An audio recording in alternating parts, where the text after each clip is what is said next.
Shalom, brothers and sisters, family and friends. I am the Minister of Wellness, Nathaniel Jordan, and I am honored to be coming before you for a special report. This is a special report and a special interview with a dear brother of mine, Brother Robert Nicholas. And wow, this is about to be a very informative information and may even one day turn into a documentary of modern day medical kidnapping by the satanic European medicine industry.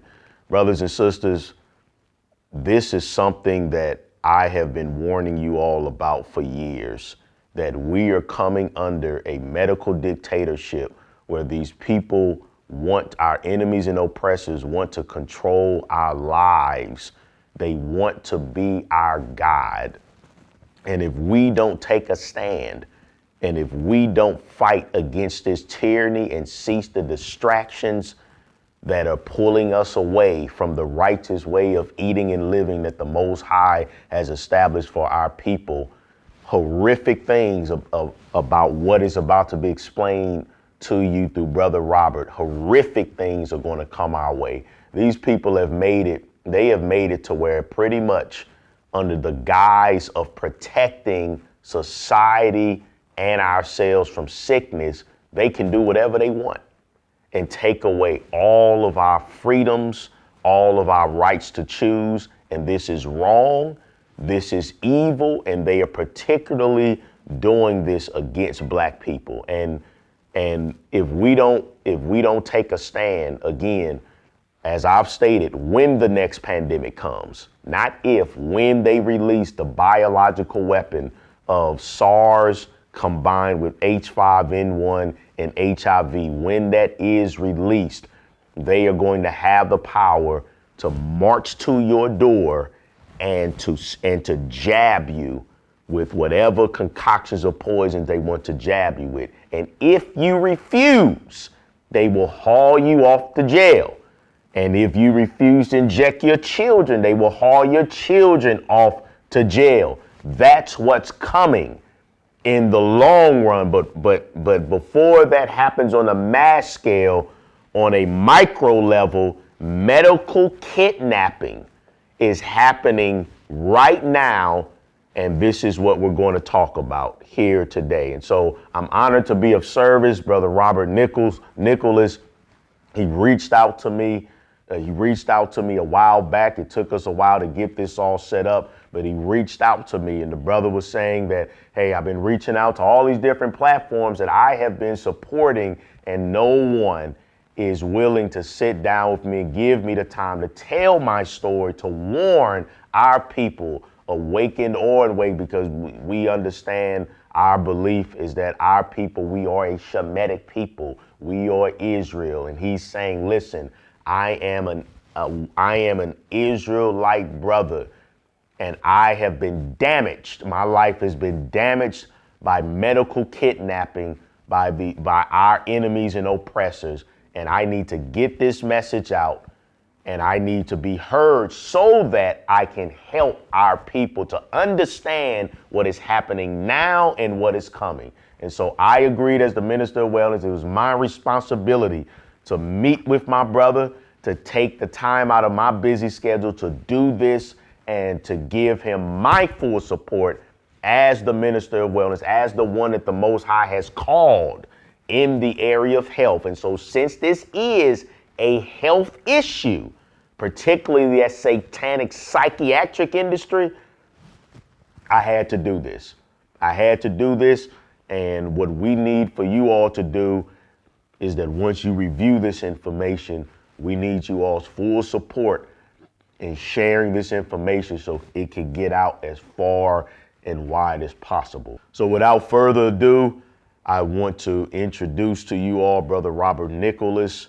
And so, brother, I would like for you to just explain to the people how you came across me, because you came across me. Brother Robert Nicholas is one of my greatest success stories, lost over 100 pounds. So I just want you to explain that to the people of how you came across me as the Minister of Wellness and and just start going into why is it important for us to be here and to have this conversation that we don't know. Like you said, once the Most High Yah takes over this might end up causing an explosion. So yes, why are we here today, brother? Introduce yourself to the people and let's get this truth out. I appreciate you, brother Nathaniel, given of the Almighty, Yes, Jordan, sir. the river rushes down. Basically, long story short, I was redirected in DC back in so-called April of 2018. I'm a big-time conspiracy theorist, and I was going around investigating stuff I shouldn't have been investigating. One of the things I was investigating was 9/11, and I was investigating Flight 77, or whatever it was that hit the Pentagon. Mm-hmm. But the voice said, "No, stop worrying about that stuff and worry about what you need to do for your deliverance." So the first thing I did when I got back was started reading scripture. And then when I got to Leviticus 23, I realized, oh my goodness, I've been eating abominably. Had no idea. I was big in barbecue, especially pork, barbecue ribs, loved chicken. I teethed on chicken bone. So I was a chicken fanatic. I would cut up wings, and I did wings way before buffalo wings was a thing, and it's just straight gluttony. So I had no clue. I knew I could stop on sheer willpower for a time or two, but I knew I would need help. And then you popped out of nowhere. I was a big YouTube, and out of nowhere, your videos came, and you were talking about pork and all that. Yep, and shellfish. Yep. I agreed with you. And then you started talking about chicken. And it just made me angry. Why are you bashing chicken? But I, other than the chicken, I agreed with you, and I started eating what you were talking about, G-bombs then. Yes. Right. So I embraced it, G-bombs, and then the thing why I still was able to get away with eating chicken, because I fasted all the time. I did intermittent fasting every day and do a weekly 24-hour water fast. So I was still able to eat some chicken, not as much, but other than that, I was G-bombs. But then the Most High wanted me to do away with chicken, and meat should be an occasional treat, like scripturally sound animals, like goat or lamb. But chicken's not scripturally sound. Chicken's not mentioned in scripture. So I started getting sick every time I ate chicken. Wow. So first, I thought it was because it was a restaurant. Wow. Right. And then it was store-bought. Wow. Then it was the chickens. I used to buy broilers. I would buy 50 broilers a year, because I'd go through a broiler once a week. Wow. Yes. So the broilers never made me sick, but they didn't taste right. Yeah, all of a sudden it didn't taste right, and the thrill was gone. Right. So I figured out it's time to do away with chicken too. Yes. And then that's when I sent you that letter asking about chicken, and you correctly ignored me. But it was for my benefit, because I needed to research it myself. Yes. Right. And then I researched it and found out that chicken is basically a hybrid made from two abominable birds. Right. So the information's, and so you end up losing how much? Initially 100 pounds in about 6 months. Wow. And I put 20 pounds back on. I'm about 180, 185. Okay, but you wanted to build muscle though. I remember reaching out to you. Right. And I'm doing strength training now. Yes, good. Right. And then you reverse some disease, you reverse some conditions internally. Right. Inflammation is the biggest thing. Yeah, I got arthritis. And Okay. And did you you also reverse high blood pressure? Did you?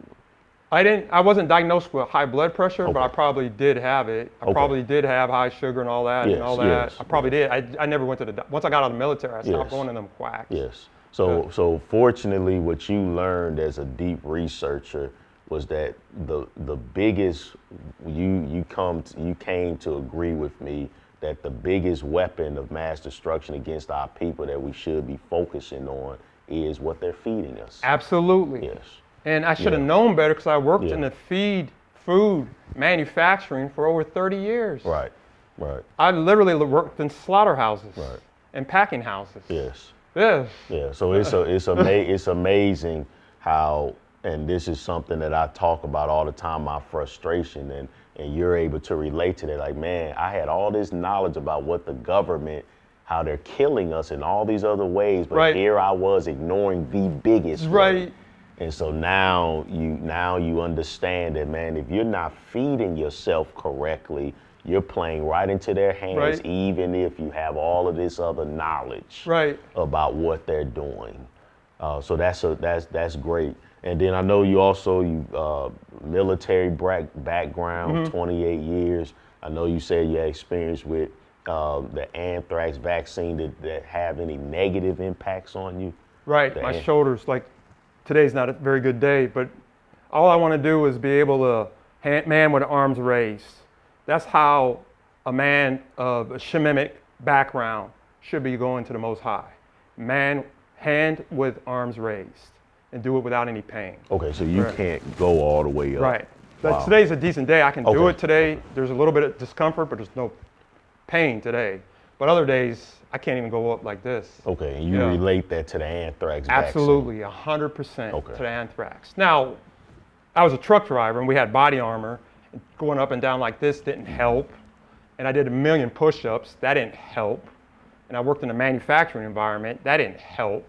But basically, it was anthrax. Okay. But it was good that I got it because that's what made me so anti-jab now. Yes. Anti-vax. Yes. But I'm also pro-choice. Yes. If people want to put that Right. in their dwelling Right. places, Just That's don't their tell. business. Yeah, just Yeah. don't tell us what to do. Right, Because right. if the vaccine works, why are you worried if I don't have right, one? right. If you're vaccinated, I'm not. Right. If your vaccine works, why do you care whether I have one? Right. Why do right. people not think like that? Right, right. It's like, I don't understand this. If you have it and you're safe, why are you worried about me? I think it's because misery loves company. Right. And they Right. just want everybody to have a sheeple mentality. Right. And to just simply do as they're told. So what year was the anthrax vaccine that you get it?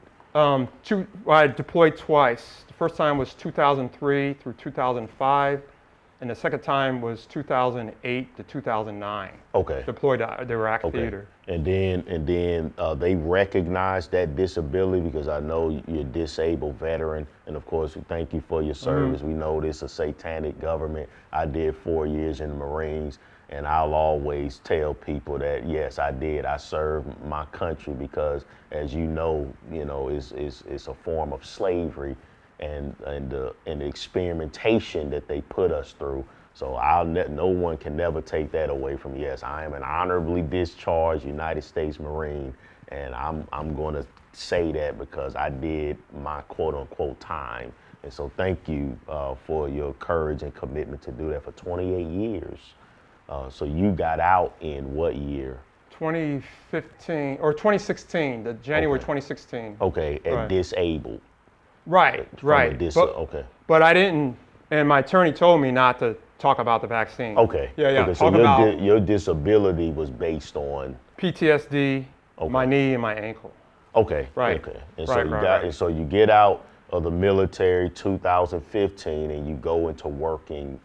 I'm still working. I was in Army Reserves, but during deployments, I was never active duty Army. Okay. It was just during training and Yes. deployments. Right. I understand. Right. Okay. So 2015. Okay. So you also do what? Because I'm rolling it into the job, the profession that eventually led to the medical kidnapping. Right. So what is it that you do outside of the Army?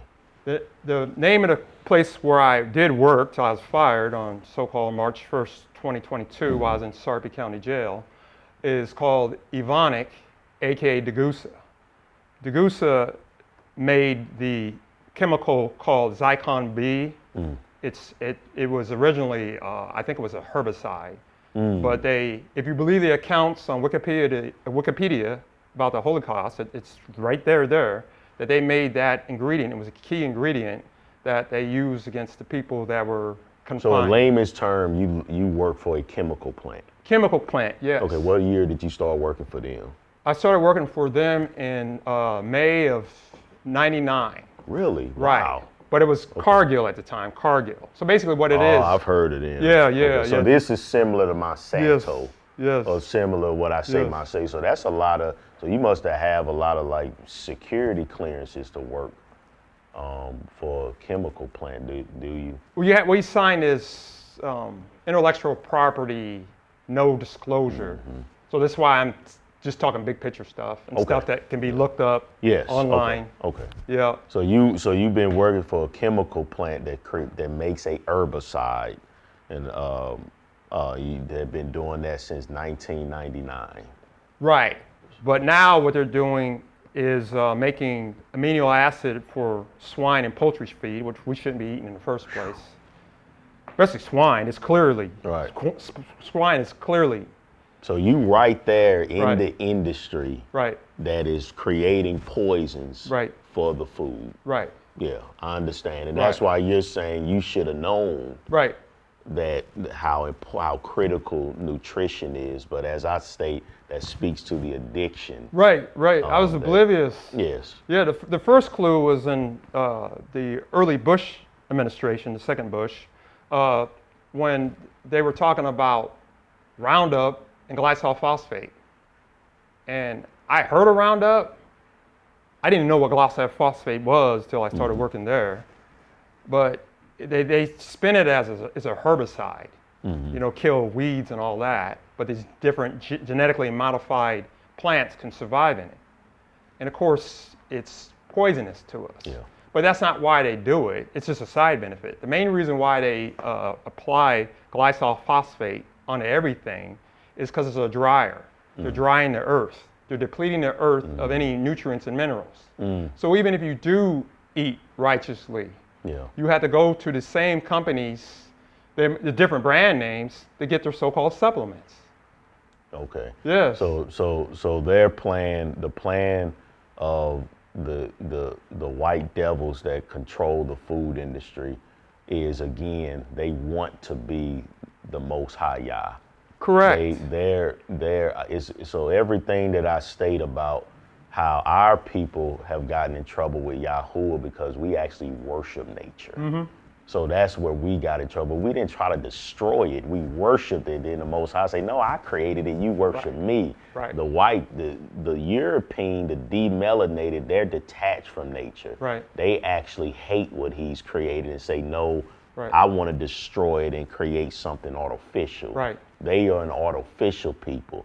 So the truth about herbicides, what Brother Robert is stating, is that the truth is, family, they are intentionally trying to pull all the minerals and nutrients out of the earth to create a problem of nutrient deficiency that can only be solved through their supplements. Correct. Which is why now the FDA is trying to completely take over the supplement industry. Correct. Wow. Yes. What year did you come to the spiritual awakening of who we are as Israel? 2018. 2018? Yeah. Okay. Yeah. So, it was like an upload. Yeah, I was clueless. I thought we were slaves from Africa.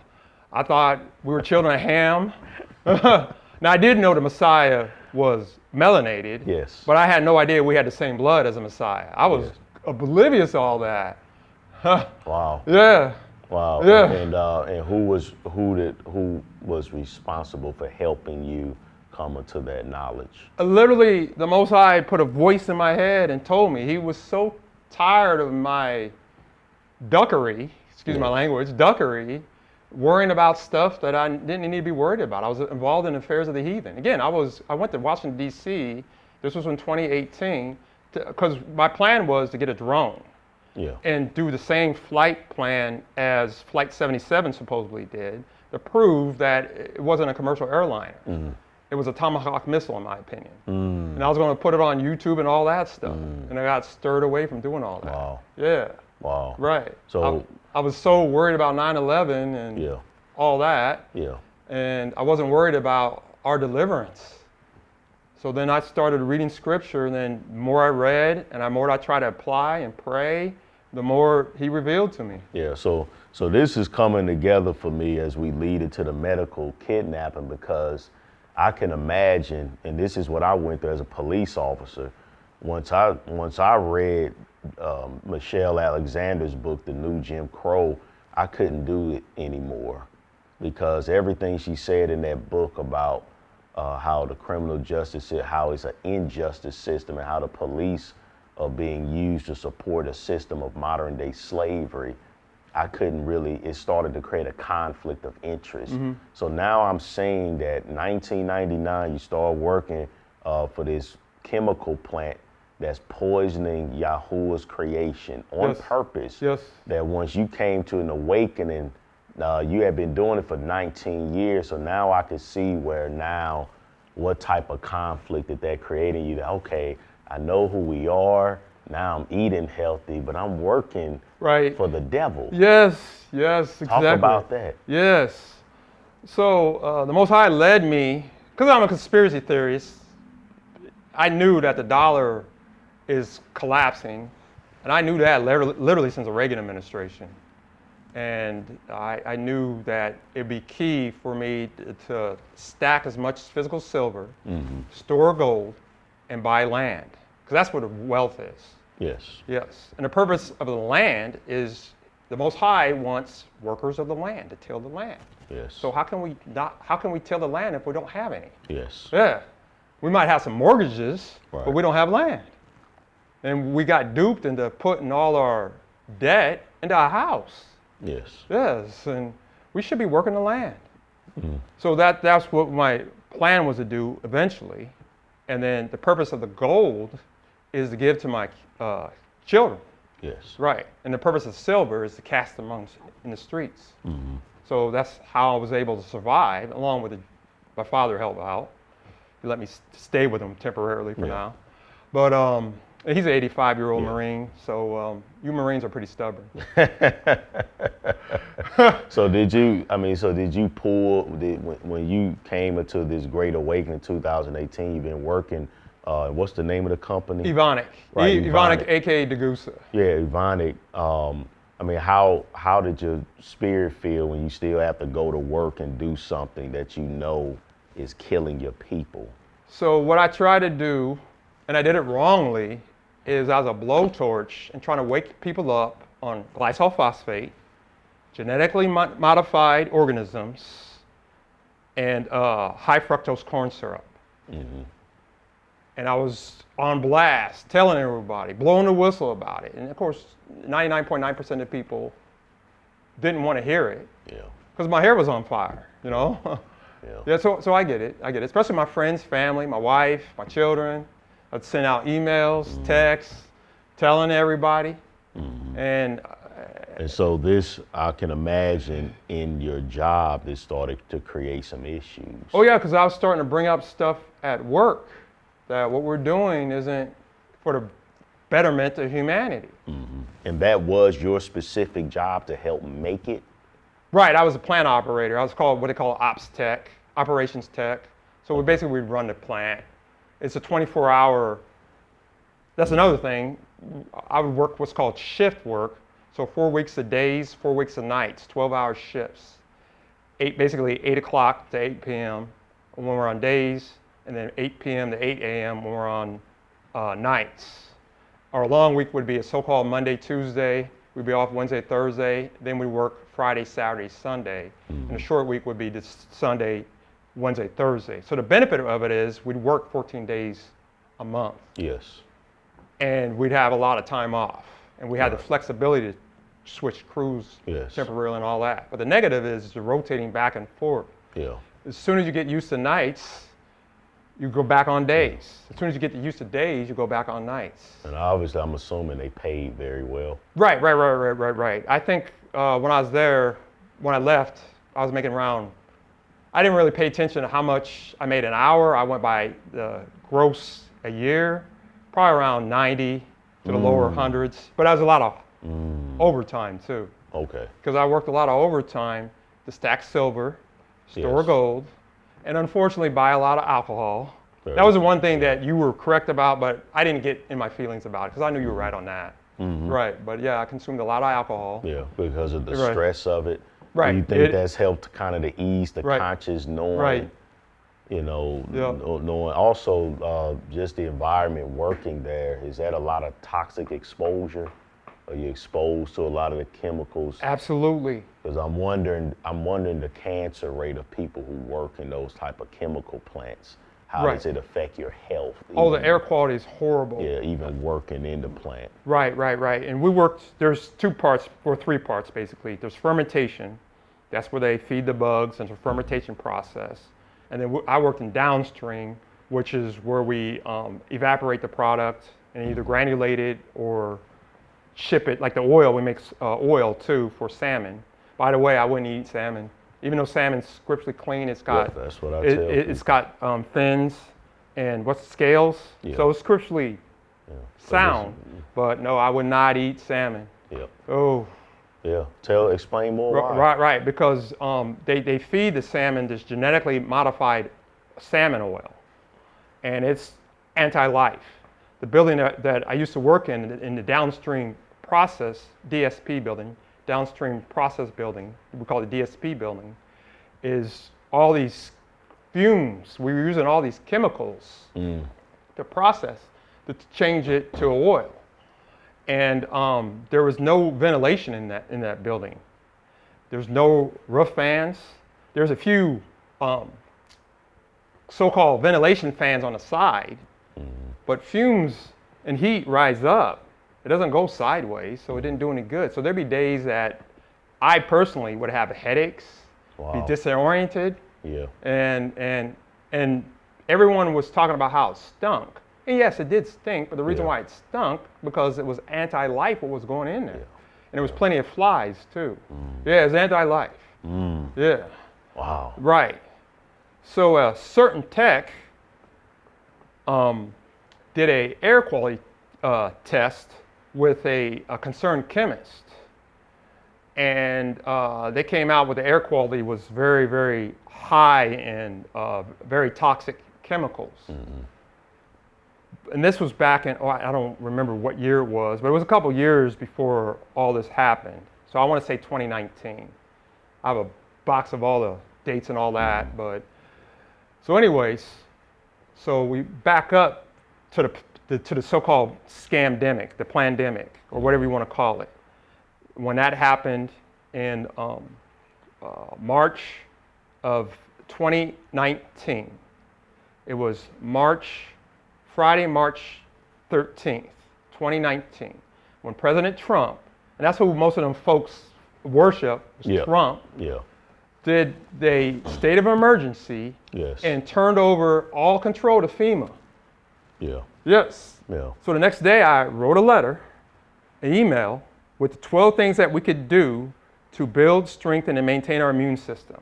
And I sent it to my wife, my daughters, and my sister that first day. And then this next day I sent it to other women that were in my dwelling place. Because the women they're the life givers. They're the ones that basically should be preparing the food and all that stuff.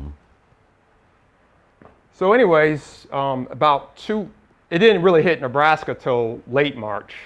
And then we shut down, Nebraska did, but since I worked for a satanic company that controls the government, I was considered an essential worker. So I worked during the whole scamdemic, but the non-essentials were sent home. Did they okay, Right. So basically the people who were there were the plant operators, the lab that does quality control, and then the people that ship it out. Right. And then a few management would come in every now and then, but not so much. So actually I didn't mind that part. Before the non-essentials came back, I didn't mind it. You were supposed to wear a mask and all that, but I didn't do that. No, it's like, no. So when did you start so you come across this awakening and you start sounding the alarm and it starts to ruffle some feathers within your job? When did it finally hit the fan to where we get to where your job decides to invoke a medical kidnapping against you? December of 2021, or maybe late November, because they had this thing called, at my Blair Ebonic, I work at Blair, Nebraska. So the local management is Blair. So, and then the corporate management, their corporate headquarters in North America is in Mobile, Because Alabama. I remember I saw you all 2021 when we were having our lectures, and then that's when you kind of disappeared all the way up until November 2022. Correct. When I saw your Thanksgiving. Okay, so we'll get into the crux of. So this has been tension has been building for a few years. Right. Because you came to your awakening. Right. So that shows. I commend you for that, brother. I want to commend you for that because that was courageous. You could have just kept quiet and said, "Listen, I know what I know, but I have to make money, so I'm gonna keep quiet." But the God in you didn't allow you to do that. Your love, for your people. Yes. Once you learned that truth, that is huge. That your conscience wouldn't allow you to just sit back and make money at the demise of your people. You said, "No, I need to do whatever is in my power to speak the truth about what's going on." And so finally, after a few years of doing that, around late 2021, it came to a head, and the wicked powers to be, they came after you. Talk about it. Right, and so the Blair, again, I work at Blair, Nebraska, the Blair COVID-19 Steering Committee. It was a committee that was manufactured in March or maybe early April of 2019. And the steering committee, but the purpose of the steering committee is supposed to be a go-between. Corporate has some policies they want to enact. The people might have some concerns. So corporate comes with the proposed policies, and then the steering committee is supposed to talk to the people about the proposals and all this, and we should be at least a part, have an input. If anything else, voice our concerns. Well, that's not what happened. Corporate told the Blair Steering Committee, Blair Ebonic COVID-19 Steering Committee, this is what we're going to do, implement it. So everything they were doing, everything that we did, like putting barriers up in the control room, putting, having us mask up and wearing N95 masks made in China, a company that or a country that despises us. You breathing in all that stuff all day, getting them fibers into your lungs. Plus, it's anti-life to breathe or exhale. The purpose of breathing, yes, it is to get oxygen in, but the bigger purpose is to get rid of the carbon dioxide. Because that's what people die from when they suffocate. It isn't the lack of oxygen, it's the buildup of carbon dioxide that kills them, in my opinion. So they were doing all these ridiculous stuff. And then one of the things they did once they started having the jab, those that were jabbed had different privileges. Those that weren't couldn't. And then those that were jabbed, if they got sick, if they got the COVID, they got like 2 weeks off with pay. But someone that wasn't jabbed, once again, so people were getting, so you witnessed on your job, people getting the shot was still getting sick. And yet they getting treated differently. So the vaccine from the beginning doesn't work. So when they come to you with all of these regulations during COVID, so everything is going somewhat okay, you're sounding the alarm, all of a sudden, all these COVID regulations come down on your job. And so I'm assuming that you started pushing back, and that's when things just got an ugly turn. Yes, but it wasn't so much the COVID jab that I was pushing back on. It was the DSP building, that building I told you about before. DSP meaning? Downstream process building. Okay. Right. That's the building, the Green Ocean it's not called that anymore, but that was the project. Green Ocean is the salmon oil. Okay. Right. That's the building that has no ventilation, got all these toxic chemicals in there. It's a fermentation process. And we use different chemicals to clean the vessels, what we call CIP. We use acid and caustic. And then who knows what kind of gases that these anti-life organisms, genetically modified organisms, off-gas. And it'd be like working on your car during the wintertime with the garage closed and you're running it. And you've been full-time 22 years by now. So you know all the management, they all know who you are. been a faithful worker. Had you won any awards? For perfect attendance, ironically, yes. Wow. But Never missed a day. Rarely missed days. Rarely missed a day. Rarely just. I've gotten perfect attendance several times. Yes. So now let's start getting into when did your job decide to drop the hammer on you and why? Well, it was after President Biden made that speech, basically declaring war on the unvaccinated. Okay. Right. So then the different corporations started doing policies. Mm-hmm. The only reason why Evonik took so long is because they don't lead; they just do what they're told. Yes. So it took them a while to get instruction. Mm-hmm. So this was happening. They were sending emails in early December about they're going to have it implemented, assuming the Supreme Court upholds it. December 2020. No, 2019. Okay. Yeah, 2019. It was December of 2019, because the President Biden made that fiat announcement that basically all employers need to have some sort of COVID-19 vaccination policy. Because just to be clear, because Trump, when COVID started, the shutdown happened in 2020, and Trump was still president. So I think we want to get our time frames right. 2021. What did I say? What year did I say? Yeah, you said 19. Oh, no. Yeah, 2021. Yeah, it was 2021. Right. 2021. That's about when Biden took over. Yes. So no, this is that's when I stopped hearing from you. Right. So yeah, it's 2021, December 2021. Biden drops the hammer. Your job drops the hammer on the company. What made them drop the hammer on you? Well, because they were going to do a test. Vaccinate or test. Okay. Right. So this is key. I decided to go on a 30-day Daniels fast, including alcohol. Mm-hmm.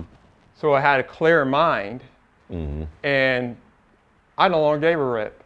So what I did was a coworker of mine, I'll just call him DL, unfortunately got COVID, and he was in the hospital. He was in a coma for several weeks. Mm-hmm. And management kept on bringing up, well, they didn't outright say it, but they hinted that had he been vaccinated, it may have been that bad. Yeah. That's how compassionate they had. Right. That's how stupid people got, was that, okay, it can't keep you from getting COVID, but it'll stop you. It'll magically stop you from getting it as severe. That's the new lie they told about the shot. Right. So I decided to do a fundraiser on his behalf. And it was also going to be a training event for the COVID-19 steering committee. So me and I'll call her Itty Bitty, helped me. She helped me keep it calm. Mm-hmm. Yeah. Where we had a fundraiser where the essential workers, that's the text, would eat on the 4th floor. That's where our break room is. Mm-hmm. And it was $7. The non-essential workers, that's the office workers and others, engineers, a lot of overhead. There's a lot of overhead at Evonik too.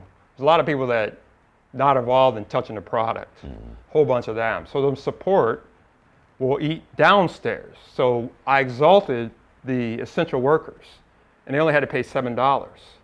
The non-essentials had to pay $12, while the COVID-19 steering committee ate for free.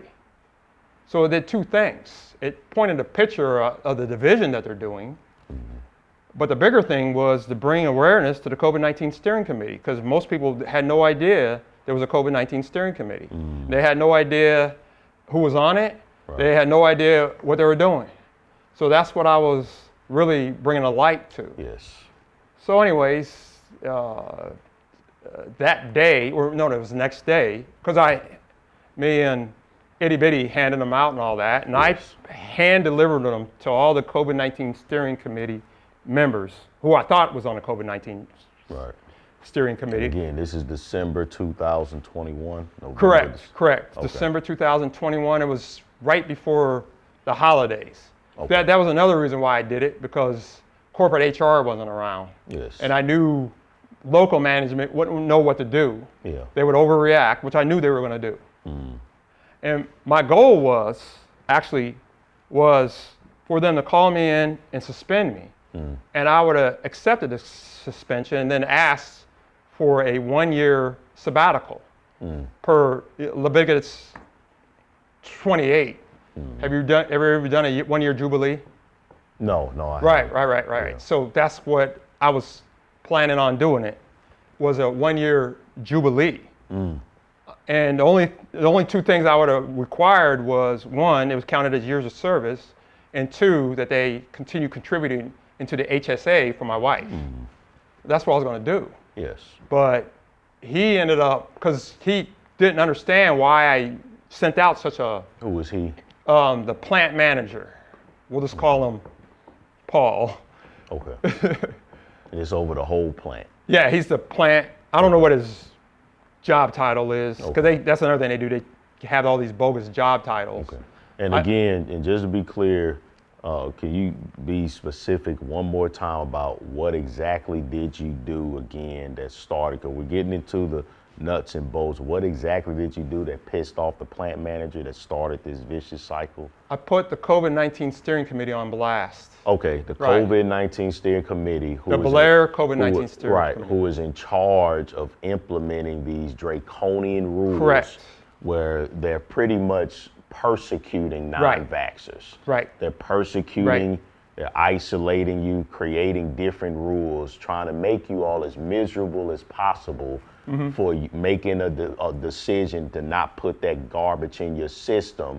They created a committee to persecute you. Once again, the God in you rises up and you start fighting and trying to do what you can in your power. Right. Finally, they get pissed off. The plant manager calls you in. Got it. Okay, let's take it from there.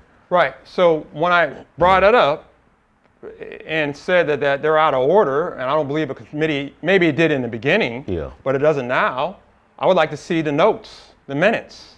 Right. And why haven't any plant operator had the opportunity to address the COVID-19 steering committee? Because I asked 3 different times.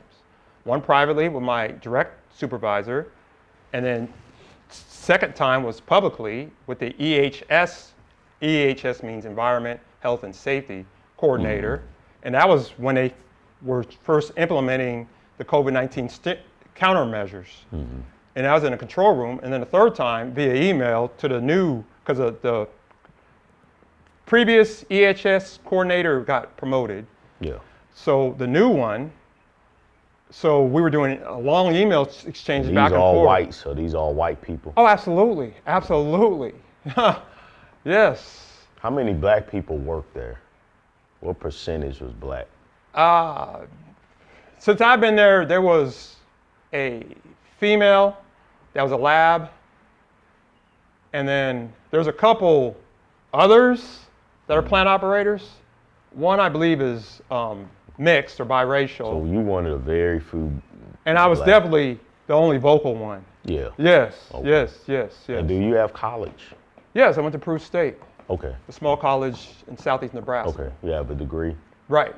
Okay. In what? Business administration, Okay. marketing, Okay. Bachelor's degree, master's. bachelor's degree. Okay. And did that help you get on with Yvonne? Ebonic? No, I had nothing to do. The main reason why, there's 2 reasons why I ended up finishing college. One, because I promised my mom I would. But 2, because this is when I stupidly thought and I was going to go active duty in the military and as a warrant officer.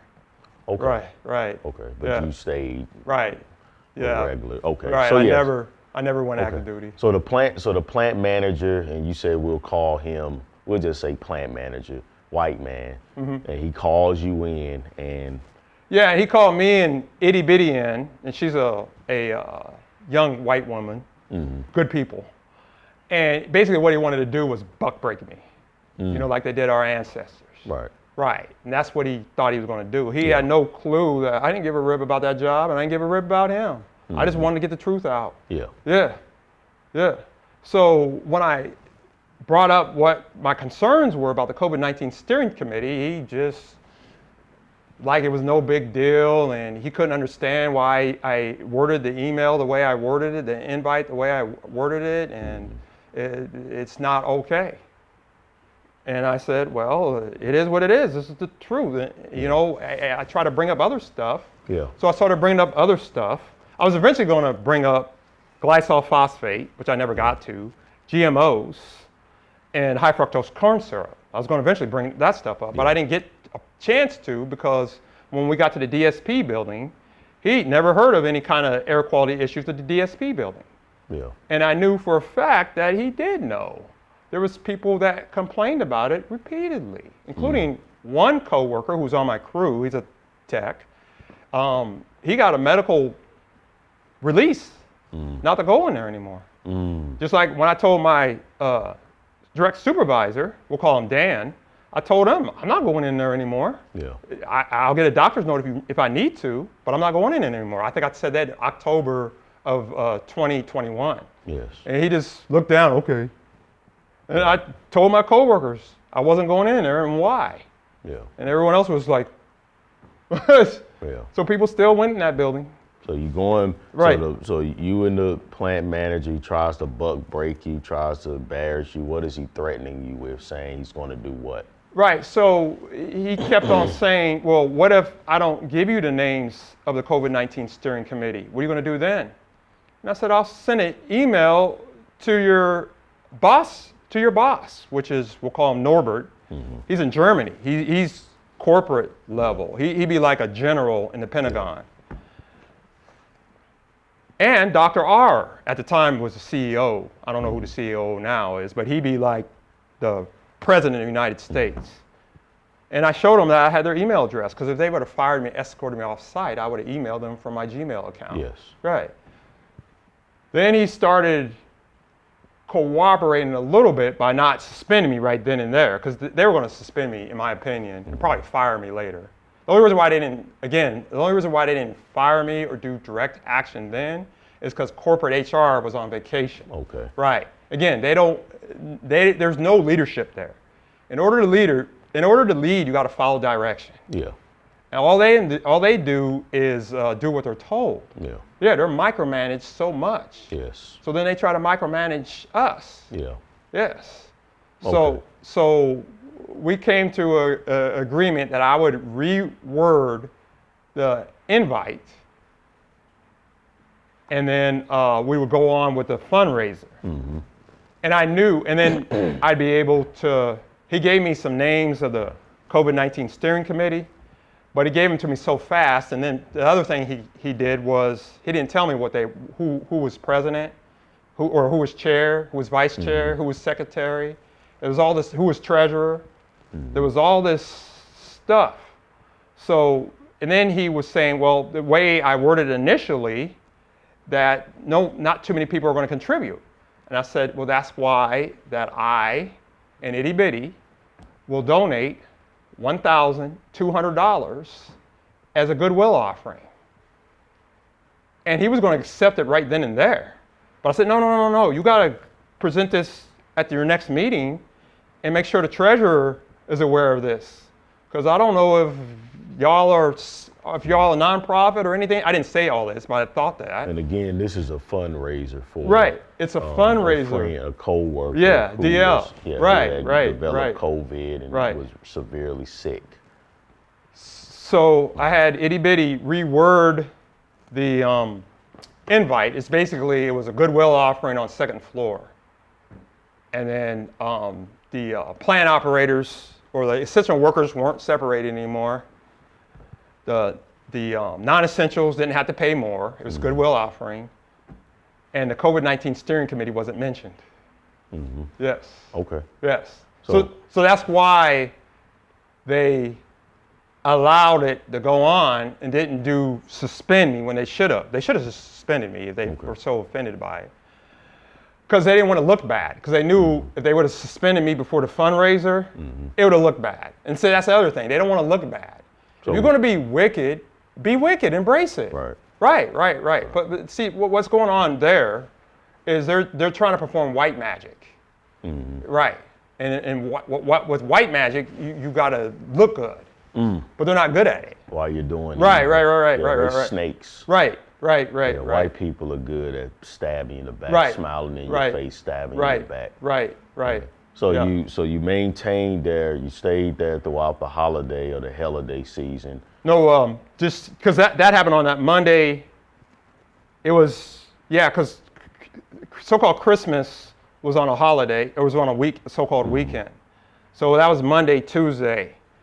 So then Wednesday, Thursday, I was supposed to be off, but I was working some overtime. So on Wednesday, I came in for half a day, specifically to continue raising awareness of the COVID-19 steering committee, because I knew people were going to ask me, how's the meeting with Paul? How's the meeting with Paul? And I said, I told him the truth. Yeah, and I brought awareness of the COVID-19 steering committee. People kept on asking me about the COVID-19 steering committee. Most people had no idea what the COVID-19 steering committee was. So I was bringing it up. Again, I was blowing the whistle. And so on what day did you come in, they finally decided to suspend or fire you? So that would have been Thursday. I came in Thursday night, and that's remember that certain tech that I told you about and the concerned chemist that did that air quality test? I talked to them about what I plan on doing, that I was going to send an email to Norbert about the DSP building and how they're covering up the air quality concerns of the DSP building. And I'm going to do a report to OSHA in the morning. Because I was supposed to work, I was scheduled to work that weekend. Yes. And I knew they were going to suspend me sometime that weekend. That's how they do it. People, they cannot stand confrontation. Yeah. If I just say my opinion, it's confrontational. And if I'm loud about it, it's aggressive. So, and another tactic they try to do is to try to interrupt. I'm loud. So I just talk louder. I just talk over him. That's what I was doing to Paul. I just kept talking over him when he kept interrupting me. And he didn't like that. Yeah. I said, I'm not finished, Paul. Or I have the floor, Paul. Doing that, he had no idea.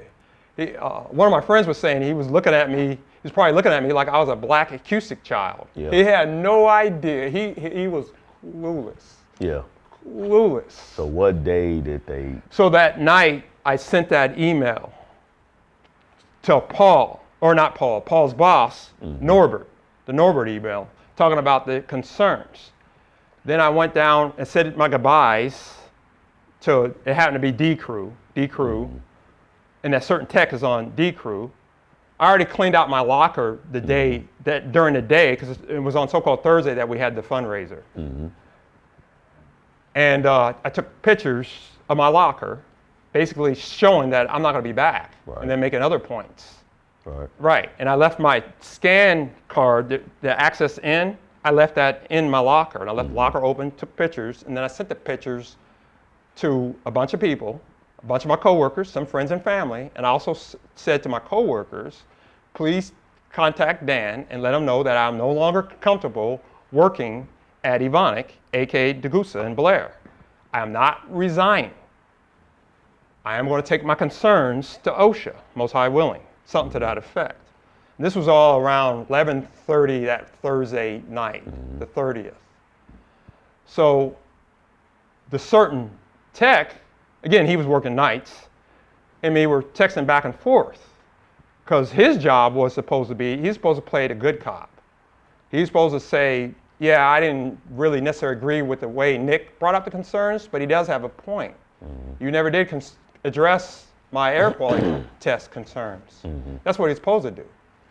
But instead, he turned tail on me. He told management that I was acting crazy and strange, and long story short, he thought I was going to go to work and do harm to management. Yes. And then the next morning, I didn't know this at the time. I suspected it because he kept on asking me these specific questions via text. And I'm not a fool, and I knew he'd get cold feet. What I didn't know though, if he was going to turn tail and stab me in the back, but I suspected it. White man? Oh yeah, yeah. And he's a Christian, one of them lukewarm, double-minded, hypocritical Christians. And I generally enjoyed him. I learned some stuff from him, and I also learned what not to do. Yes. I considered him a friend. All right. So he turned his back on you, and then on what day? So the next morning is when, because again, I sent that text around 11:30, midnight-ish to 1. And this is December the what? It's December 30th, Thursday the 30th, going into Friday the 31st. Okay. Right. And I was scheduled to work that day at 7:30. But I knew for a fact, especially after sending that email, that they were going to, at a minimum, suspend me. But they were going to do it because they're cowardly via phone call, text, or email. But I knew Dan was not going to call me, especially after I had named him by name. Tell Dan not to call me. And I knew he wasn't going to call me. So this Mobile, Alabama, this was around 7:30 in the morning. Again, I had no intentions of going back to work until they got everything addressed. I got a phone call from a Mobile, Alabama area code. So I assumed it was corporate HR or maybe corporate security. So when I answered the phone with numbers I don't recognize, I answered it, and then I put on speaker, and I purposely wait a couple seconds. It throws them off balance. Then I say, "Here I am, beloved one," and that throws them off schedule. They don't know what to say. "Speak, beloved one." And finally, Paul said, "Is this Robert, Nicholas? At your service, beloved one. This is Paul Caldwell. What you did to Dan," I cut him off. "Shut the F up, you stupid MFer. I told you not to text, email, or call. If you do it again, I want to sue your lying behind." Hung up on him.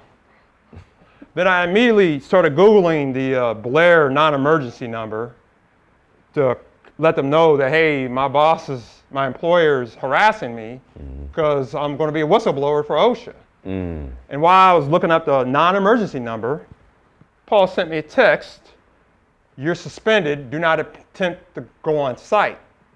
Okay. And I learned this in the military, never... You suspected that anyway. Oh yeah, again, they don't follow direction. They only do what they're told. Okay. So the reason why I worded that way was to dare him, or someone, maybe not him personally, but someone for Blair local management to call, text, or email me. Now what I did say was, certified letter or face-to-face is acceptable. Of course, they wouldn't have time to do a certified letter, and how could they do face-to-face if I'm scheduled to work at 7:30? But I already left my scan card in my locker. I should have told them I wasn't coming back. Right. Yeah, so what happened is I did that notice that I had an intent to do whistleblower before they could actually suspend me. Yeah. Right. Because what they would have done was they would have suspended me quietly, and then who knows what would have happened. They probably would have fired me, and then I would have got an employment law attorney, then we would have came to some sort of agreement offline, but no one else would have heard about it, if that makes sense. Yes. Right. So finally, New Year's Eve, you're suspended through text message. Right. Through Paul, which you expected that to happen. Right. How does a suspension turn into you being medically kidnapped? Yes, we'll get into that. So I called Blair, non-emergency, because Blair's the name of the town, because I wanted the law enforcement to come out here. And the only reason why I was doing that, so I have a record, even though it was non-emergency, that I called, and I handed them a packet of information that proves that I was a whistleblower, and they're retaliating. Yeah. Right. It wouldn't have made sense to anyone that worked outside the industry. Yeah. But if someone that worked inside the industry seen the packet, it makes sense. Well, they never showed up. So after about a half hour, I went, eh. So I drove out to my, I don't know how familiar you are with campers, RVs. At the time I lived in a fifth wheel travel trailer at a trailer park about, 5 miles outside of, 10 minutes away from my job in Washington County. So once I got out there, I called them again, and they're still, but this time it was Washington County, and they still hadn't come out. So you're talking about the police. Right. Yeah, So, you're trying to call the police to have it on record that you're being harassed for being a whistleblower. And again, you're whistleblowing for OSHA because your company is ignoring air quality complaints. Right. Air quality inside of which part of the facility? The DSP building, building. What does that stand for? Downstream Processing Building. Okay, and in that building, that's about, you were talking about with the fish oil or the salmon. Right. That's where we process the broth. When it comes from fermentation, it's called broth. and we do processing to change it into oil. Okay, and the air quality was making people sick. Sick. Okay, so does that include the friend that you were raising, the co-worker you were raising the funds for? Yes. She works in downstream. Yes. Okay. Yeah, she works in downstream. She used to work on my crew, but she's on another crew now. And then, well, I guess I'm not on a crew anymore. I was on A crew, and then a certain tech worked on D crew, but he worked on that side too. Okay. Do you still have the evidence of the complaints? Oh, absolutely. I got that big old box. Right, Oh yeah, I got. Right. I've spent literally $2,000 at the UPS store printing off. Or the ones, because this is mostly white people, or the ones who you were going to be a whistleblower for, or are they going to have the courage to go forth with verifying that they indeed complained, or is it irrelevant because you already have the documentation about their complaints? Meaning, like this guy, the white guy, he bailed out on you. He got cold feet. Right. So what I'm saying is that will they participate in that? Yes, I made this complaint and my complaints were ignored, or will they also get cold feet? This certain tech obviously got cold feet, but I got screenshots. Okay. Yeah, I had screenshots of text phone conversations. Yeah. Yes. Okay. And phone calls. There Absolutely. You go. Okay. Absolutely. So it seems like, so we're on the part where the police department now, it seems like they're starting to play games. And so when do they finally arrive? Well, then I looked at that text. I remember that text I got from Paul that I was suspended and do not attempt to go back on site. So I got to thinking, well, I don't want to call him any names or anything like that, but you know what? I'm not going to give him direction either because he can't follow direction. So I'll just tell him what to do. So I sent the text response, go F yourself. That was at 8:46, I think it was. And he dialed 911 around, I guess, 9 o'clock. He did? Yeah, Paul called 911. Okay. Yes, and said that I threatened him and some other stuff. Okay. Yes. So pretty much now we have the white man and the brother calling the same police department. I'm getting it now. Yes. The police took the white man. Yeah, of course. And he called 911 over that dumb nonsense. I knew not to call 911 over my stuff. And they knew where you were living? Yes. Okay. Yeah. The company has all that information. No, the company doesn't, but I did because I told them where I was when I got to my trailer. Yeah. Yeah, the company thinks I still live in my house in Bellevue. Okay, so which police department showed up? Washington County. Washington County, Sheriff's Nebraska? Department. Yeah, Washington County. Washington. Okay. Are you familiar with Omaha, Nebraska? Not much. Okay. Well, Omaha is the biggest city, and it's right on the river. It's in the middle of the eastern part of the state. Washington County is the next county north. And I lived my house is in Sarpy County, which is, are you familiar with Offutt Air Force Base? No, okay, sir. but that's where Air Force Base is. Okay. It's all about, it's one county right after the other. It's on the eastern part of Nebraska. Most of the populations of Nebraska is within an hour of the Missouri River. Okay. Right. So it was a Washington County Sheriff's Department. Sheriff's Department. They showed up New Year's Eve. Right. Around 9:30ish or so. And little do you know, when they show up, they showing up to come after you. Right. Based on what the white man said. Right. You're thinking they're showing up, okay, cool, they're going to be unbalanced, but brother, this is the United States of America. Yes. You're right. You're right. This is the United States of America. Do you think you kind of, you got your hopes a little bit because, we don't, this just proved we truly have no justice in this land. Without exception. Yeah. Every time I've called the police, I'm the one that catches the case. Yeah. Yes. Including this last time. Man, I'm sorry to hear that. Yeah. Well, it's my fault. Yeah. As Ice Cube said. And I know all of them were white too that showed up, weren't they? Right, yeah. Was it with the Washington Sheriff Department, all white? Oh, yeah. All white men? Oh, yeah. Wow. All white men. Nebraska is pretty much mostly white. You work, powerful company you working for. He's already called. You already had the white man to turn it back on you. So we talking about the full brunt of the system came. So what happened? They show up to your door, Washington County Sheriff's Department, and they do what? Well, I knew they were up to no good, so I clowned them. Because I said, why did it take y'all so long to come out here? Yeah. You know, I called around 7:30. It's Now, been nothing in you told you, brother, to just pack up and leave? Like nothing in, once Paul sent that, well, once you sent the final text, well, you didn't know he called the police yet. Yeah, I didn't know he called Yeah, the okay, police. so at that time, because I know had you known, man, I just was wondering, like, man, something should have told my brother, okay, man, Right. I need to get out of here. Had I known he called the Yeah. police, I'd have went straight to OSHA. Yeah. Yep. And then they would have covered it up, of course. Yeah, or Yeah. probably could have left the state Right. and still contacted OSHA. Funny you mentioned that, because one of the things I was doing, I was telling my sister about it, and I think she reached out to you while I was Yeah. in jail. I was going to set up this interview today. This interview we're doing now, I was going to set up this weekend, or that weekend, that holiday. That's how, it was a holiday weekend. Yes. Yeah, I was going to show up out of the blue in St. Louis Yeah. and ask you if we could do an interview. Man, yeah, had Yeah. you left, but okay, so Yeah. yeah, you didn't know he called. Right. So you're still, hoping to get some documentation. Okay, so they get there, you and your intelligence, you're trying to finagle the situation, because I'm guessing the Ruach in you is telling you when they showed, okay, this ain't gonna go.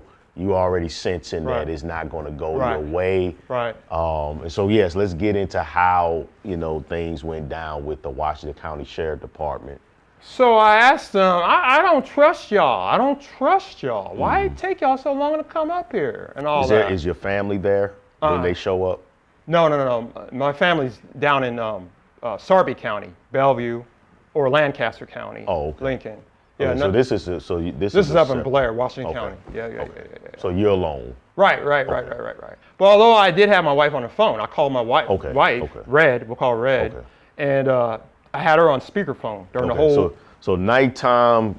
It was daytime. Nighttime. Okay, daytime. yeah, it was Oh, about this 9 is already New Year's Day. Yeah, New Year's Day around 9:30 in the morning. Okay, because I know he was text you all throughout New Year's Eve. Right, So they didn't show up to New Year's Day.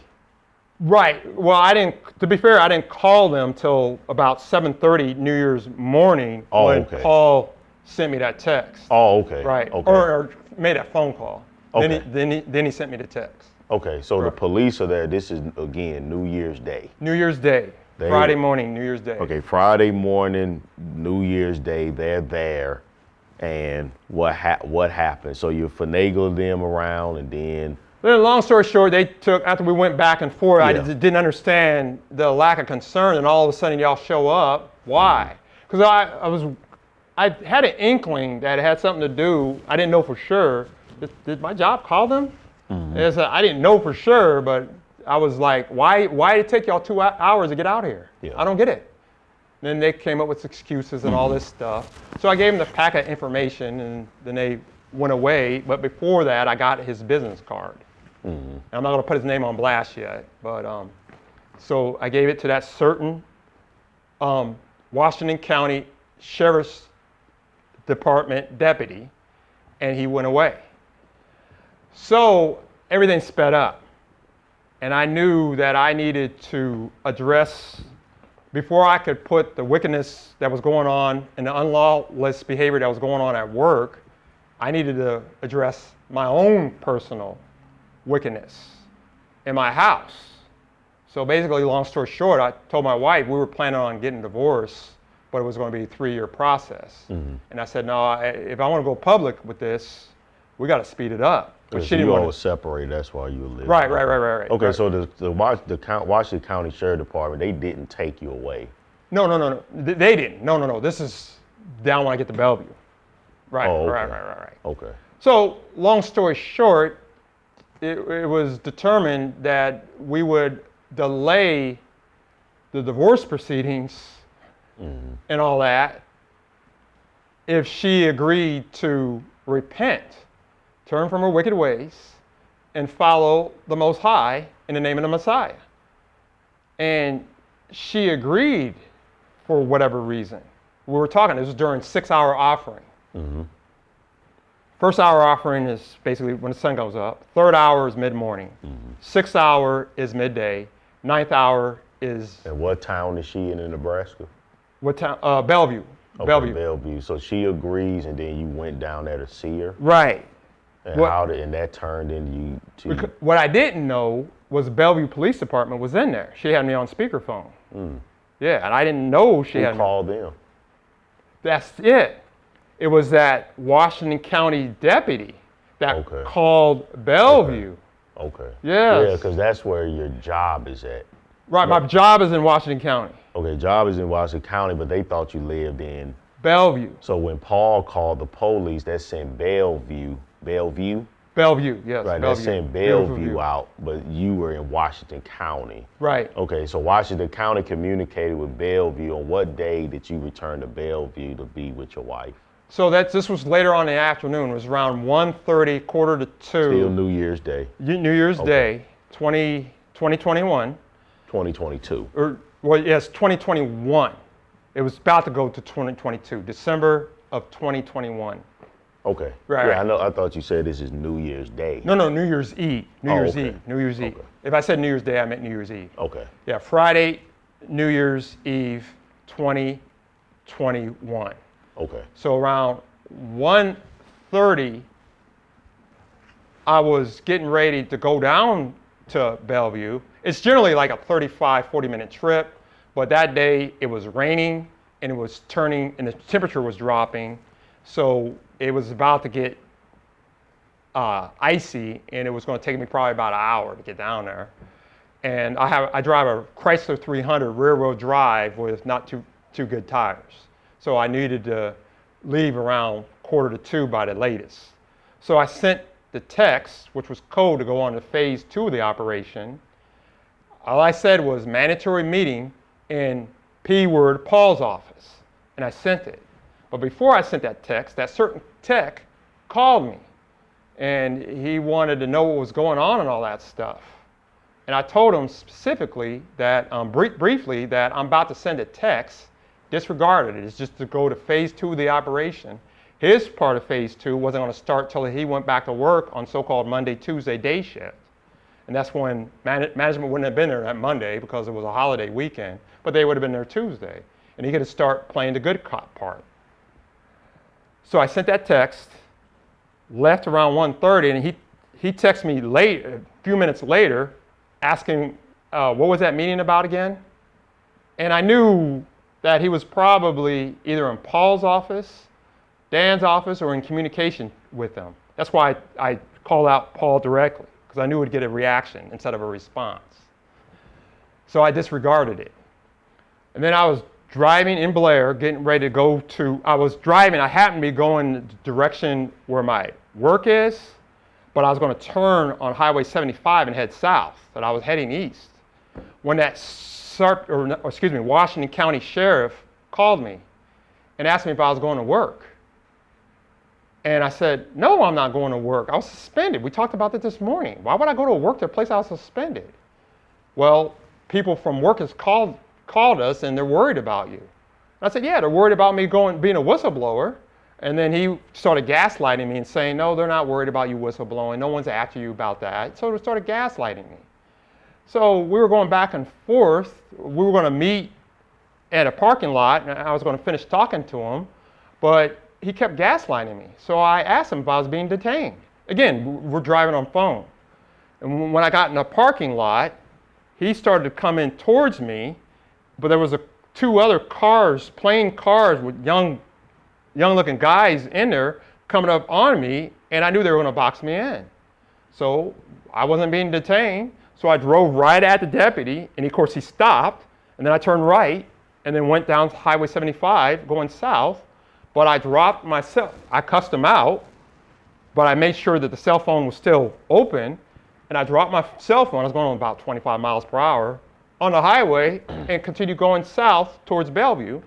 Partly was to see if they were going to continue coming after me. If they continued coming after me, then I would have pulled over. So you get to Bellevue, and what happened at Bellevue? How did they medically kidnap you? Okay, when I went to Bellevue, I could feel the police presence. I could feel it. There was a lot of young, in-shape people there. And I didn't think they were military. So I got to my house, which there was no one there. So I went in the house for three things. Number one, I had to pee, because cold air condenses my bladder. I had to pee. Number two, I had to look for my key, because we have an 8-foot privacy fence, because I was going to do the offering in the backyard. And then number three, I want to make sure my dog Diesel, we have a pit bull mix, wasn't there to disrupt stuff. So the house was empty. I was in there maybe 5 minutes. And how did I get in the house? It's my house. I had a key. I went in the house. When I came out, that's when the police were there. They were in position, and they wanted to talk to me. And I didn't want to talk to them. You know, I'm done talking to the police. You know, get out of here. And they wanted to continue talking to me, and I said, no, I didn't call the cops. And I didn't think my wife, Red, called the cops. Get out of here. So they kept coming, so I went down to my car, and at the back, I had a bunch of empty whiskey and gin bottles. So I threw it at the end of the driveway and told them to get back. They don't have the right to be here. Then I went to the back seat of my car, and because I'm a concealed carry holder, in Nebraska, you have a duty to report if you're carrying. But I wasn't carrying, but I wanted to let them know that I have a 1911, and I took it out, and then I walked them through it, opened it up with my left hand, a 1911, Colt 45. It's locked and loaded, unsafe. My finger's not on the trigger housing. What is it that you want? And they kept asking me what my problem was, and I was telling them I was trying to blow the whistle at work. Yeah, point blank said, I work at the Cargill site up in Blair. I'm a whistleblower for the DSP building. I'm planning on going to OSHA. So that went back and forth for about 5 minutes, and then I put the gun down, zipped it up, kept it away from me. The only reason why I pulled the gun out and informed them, because they weren't going to kick my ass, because that's what they do. They beat up unarmed black men, at a minimum. Yep. So they knew, okay, he's capable of defending himself. So they called a whole bunch of backup and all that. So it was I think it lasted about 30 to 45 minutes. And so after I had to reposition them, because some of them were too close to my neighbor's house across the street, and I had to point out, if there was an incident, you didn't evacuate the neighborhood, so you might want to get away from there.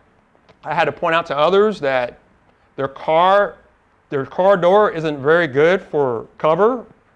I don't know why you're hiding back there. So I was clowning them. So I was giving them tactical advice.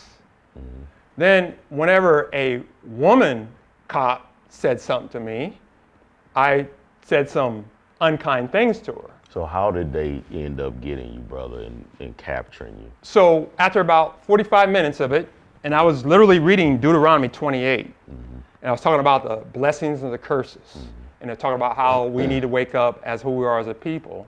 That's when they took me down. They put non-lethal bullets in my back, but I had a heavy work coat on, so I really didn't feel it. So they took me down. They didn't arrest me, but they restrained me, and then the ambulance showed up. And I said, what's the ambulance for? Did one of you P words get hurt or something? And that guy in charge said, no, it's for you, because you're going to a hospital. What for? I don't want to go to a hospital. I fully expect to be arrested for disturbing the peace and going to jail. I'd probably stay in the weekend in jail, and I've been good with it, and then I would have went to the media afterwards. Yeah, that's what I fully expected. Right, or resisting arrest. Yeah. So it's like in your mind, you're like, okay, I'm going to jail. Yeah. And now an ambulance shows up. Right, Wow. right. Again, I held them off for about 45 minutes. All I did was use my voice. Yeah. Yeah. Very wickedly clever of them. Right. Because if you make it a mental case, right, then that discredit. This is all about discrediting you. Correct. From becoming a whistleblower. Correct. So I went to the Bellevue Medical Because Center. anybody else gets just arrested for that. Right. That's just an arrest. Right. Yeah, but that's not attacking somebody saying you crazy. Right. See, that's different. Right. Yes. Yeah. Anybody else does that, I understand what you're saying now. Like, okay, you mad that I cussed you out. You mad that if I escape from you, so forth. Okay, take me to jail over the appropriate charges. And then I can post bail and we'll fight it out in the court of law. Yeah. Why are you turning this into a mental case? Right. I Right. get you. I Right. understand. Right. Okay, so they take you to which hospital? Bellevue Medical Center, aka Nebraska Medicine, Bellevue, which is maybe less than 5 minutes from my house. And even now, no charges. Uh, Just medical. right. As of no charges or anything. So you did not go to jail. Right. They put you in handcuffs and threw you in an ambulance and took you to a hospital. Hospital. Right. So a hospital is nothing but a prison, brothers and sisters. Correct. Hospital and a prison is the same thing. Correct. This brother, they call out all these police, so you see how they work together. That's where we're going. We're going under medical dictatorship, where they're going to use the police and use the military to arrest people under the guise of helping them medically. This is what they're doing in this satanic nation. But this is biblical prophecy that the whole world will be controlled by a group of elite who use pharmaceutical weapons to poison people's minds. And if you go against them, then they have weaponized medicine. This is the weaponization of medicine. And so it's clear that you're not crazy, because you're saying that you knew what you were doing. Suspend me. Arrest me. Right. And they said, no, we're going to make the claim that you're crazy. Right. Because we know if we make the claim that we're crazy, now we can discredit you. Right. Yeah. All under the guise of, while pretending like they care about your mental health. So you get to this hospital and the head psychiatrist, or how does that happen? Well, I first talked to a medical doctor, and then he asked what was going on, and I clearly said it, and it's in my medical records, that I was a whistleblower at work. Yes. And I don't trust doctors, I don't trust medicine, and I definitely don't trust vaccines. I'm vaccine damaged. And then whenever people ask me if I'm allergic to anything, I always say the anthrax vaccine. And they never write it down, ever. And I ask them, why don't you write that down? A few of them say we can't, but others won't answer.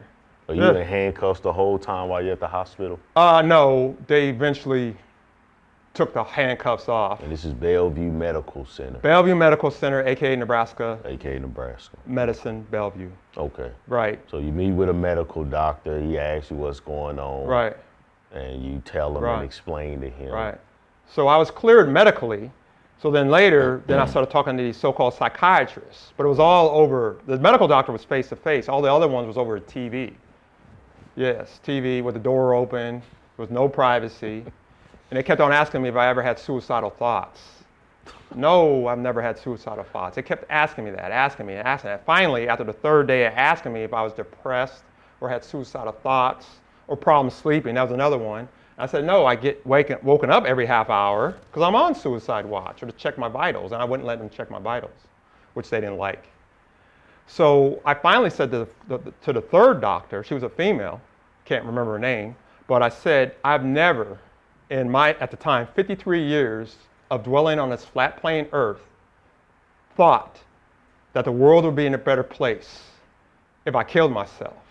But what I have thought, and this time I want to say, I would be in a better place if the world killed itself. And then they stopped messing with me after that. Okay. Yes. And then and who made the decision to transfer you to the psych ward? Well, I stayed there. I was at Bellevue Medical Center for 10 days. Yeah, so the doctor Locked down. Yeah, locked down in a secured area, and then they strapped me down on New Year's Day. Right. And that's when they did the COVID-19 test. Do you believe your wife told them about your PSTD? Oh, absolutely. Yeah. Okay, so they used that. Right. Absolutely. As the backdrop. Absolutely. Because of that, anytime this black man get angry, it's because he crazy. It's because of post-traumatic, even though you have been working there for over 20 years. Right. And won awards for attendance. Right. But as soon as you make a stand Right. against the evil they're doing, all of a sudden you crazy. Right. Never had any prior disciplinary action. No. No Although prior. I did get one bad performance review Okay. which I kept as well. And again, just to make it clear, you also were you in a supervisor position? No, I was Okay. the most experienced Oh, tech okay. on the crew. Okay. So I was a leader, but I wasn't in a supervisor position. Okay. But Right. still, Right. 20 plus years, Right. full time. Right. You making almost 6 figures a year. Right. Right. And so I'm a subject matter expert. Right. And yes. none of this started happening until you had a great awakening Right. of who we are. Right. Of how we're being systematically poisoned. Right. And you made a decision to make a stand. Correct. That you're going to speak out against the poisoning of our people, and it all came to a head. And they used their weapons of the medical industry against you. Right. So you're in there for 10 days and strapped down, locked down like an animal. Right. I was strapped down, locked down only one day during that COVID-19 test where they stuck that thing. Have you ever done that? Have you ever heard about? Yeah, they stick it up and get to your pituitary gland and add whatever they want to add and pull it out. They also gave me a pee test, although I was dehydrated, and I told them that because I was on the middle of a 72-hour fast. And they said, well, we want to get it any way we have to, and they did a pee test and they did a blood test against my consent, against my will. So you never spoke to one psychiatrist? Not in person, no. How long were you there at Bellevue Medical? I was there 10 days. Okay. Then we are supposed to have a hearing before the Washington County Mental Health Board on the Monday, January 10th. Yes, Monday, January 10th, 2022. Well, that never happened. Instead, I went to Sarpy County Jail. So I got transferred from Bellevue Medical Center, aka Nebraska Medicine, to Sarpy County Jail. And what charges? Making terroristic threats and obstructing a peace officer. Okay, so they did end up. Right, but it was Sarpy County that charged me with the criminal stuff. Yes. Okay. Yes, and it was because of the stuff I was telling them outside the house. Now where's and that? Bellevue is in Sarpy County. Oh, okay. Okay. Yes. And how long were you in the jail? 62 days. They set bond at $100,000 for 1 to 3 year. And my cellmate, I was in max 2. I was in max 1 for 3 days on suicide watch. And again, I got asked if I ever had suicidal thoughts. No, I haven't. I had to tell them again that the only time I had thoughts about suicide, it was for the world, not me. And then I got moved out of max 1, and I was praying that I go to general population and work with the gangbangers and drug addicts. That's what my intention. No, the Most High wanted me in max 2. That's where the rapists are, the robbers, the murderers, the pedophiles. Everyone there was looking at 25 years of life. I was the only one there that was 1 to 3. And plus, I was never officially arrested. I was never read my rights. I was never questioned, so I didn't have any papers on me.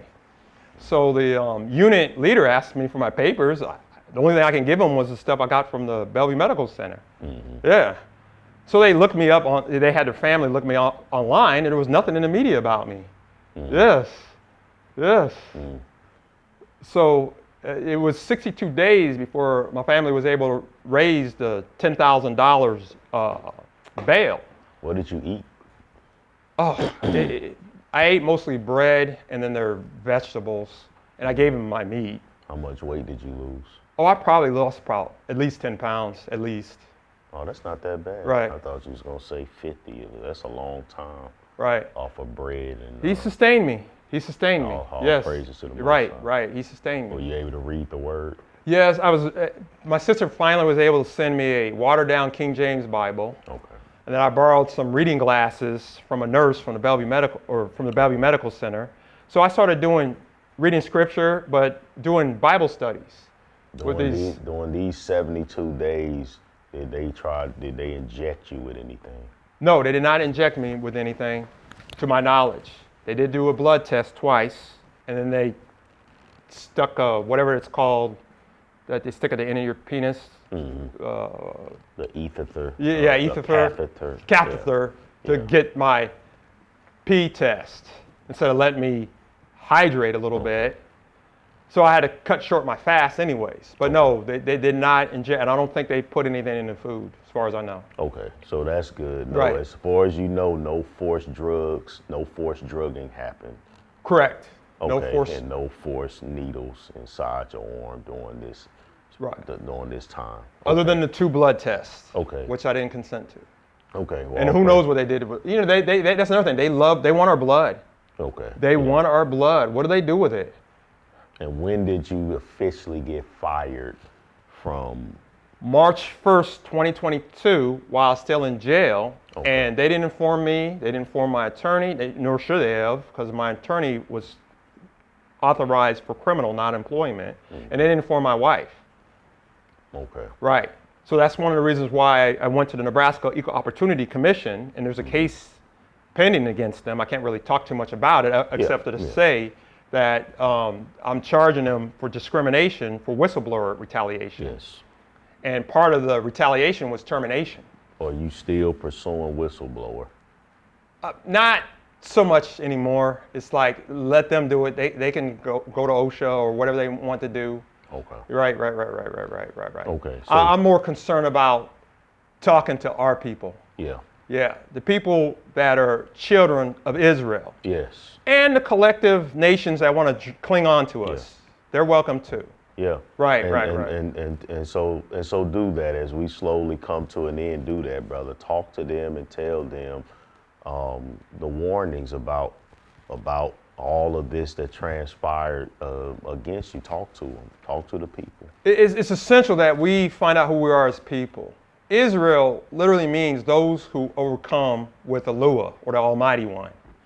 And you're either Judah, those who praise Yah, or Ephraim, double fruitfulness. So either way, as long as you're doing it in the name of the Messiah, you're Israel, regardless of color, regardless of bloodline, and regardless of obedience to the letter of the law. So once we figure that out, then we figure out what we need as a people. And what we need is food that has the breath of life. And the food that's manufactured does not have the breath of life. Or if it did, it's poison. Glyphosate, Roundup, poison. High fructose corn syrup, poison. Genetically modified organisms, or poisons. I would avoid them at all costs. And pray that the Most High will deliver you and sustain you in the name of the Messiah. Hallelujah. Yes. Yeah. And for those who are trapped working in evil satanic industries like you were, and they're feeling that revolutionary spirit in them as you were, is there anything you would advise them, especially for those who have, they have a whole wife and children depending on that livelihood? What advice, would you give to them? Present to the Most High a plan. What can you do to serve others?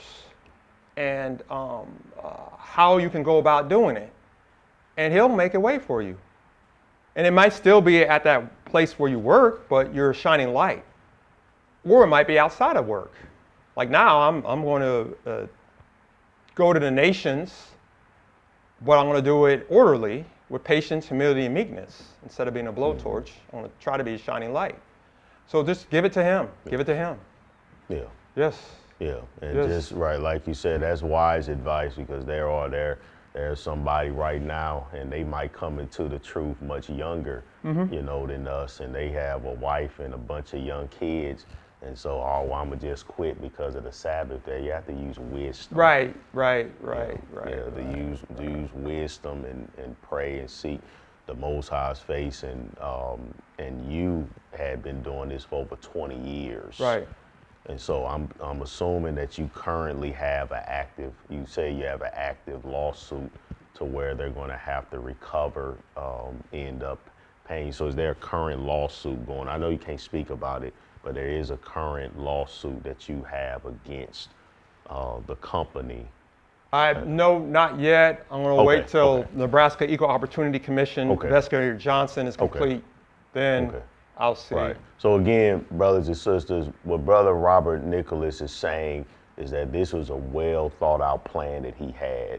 This is a company he had been with for years, and he knew exactly what he was doing and exactly what he was getting himself into in this fight, in this cause. And so for those out there, you've heard it from him yourself that we all have to use much wisdom and patience and seek the face of the Most High Yah when we decide to fight against these satanic industries that we're working for. And you have to understand, as the word states, that you will suffer persecution. So know what you're getting yourself into, especially if you have a family to take care of, because we are in Babylon. As you see with Brother Robert Nicholas, when these satanic industries control this nation, and the job of the military and the police is to protect the interests of our enemies and oppressors, not to help and to serve us. Did I state that correctly, brother? Yes, absolutely. And so, is there anything else that you would like to state as we conclude? Anything else you would like to state? Just remember, beloved ones, no weapon formed against you will prosper. Every tongue that rises against you against judgment, you shall prove wrong. Those are the inheritance of those who serve Yahuwah. And your righteousness comes from Yahuwah. Amen. Amen. Yeah. All right. All right. So thank you, brothers and sisters, for tuning in. And again, please like and please share this important information. And if anyone has experienced something similar concerning their health that Brother Robert Nicholas has outlined, medical kidnapping, or any persecution regarding a fight against wickedness, please reach out to me, and I will be honored to sit down with you as I did with my brother. I know it took us a while to get to this point, but I knew that it was something I had to do because I am the minister of wellness, and this was a wellness situation. So the ministerofwellness.com, the ministerofwellness.com, 888-847-8026, 888-847-8026. You can count on me that no matter how busy I am, I will make the time to do the same with you as you've seen me do it, my brother, because I am you all's servant, and I'm honored and humbled to be you all's servant. So I thank you for the opportunity of giving you a voice, my brother. Shalom. Shalom.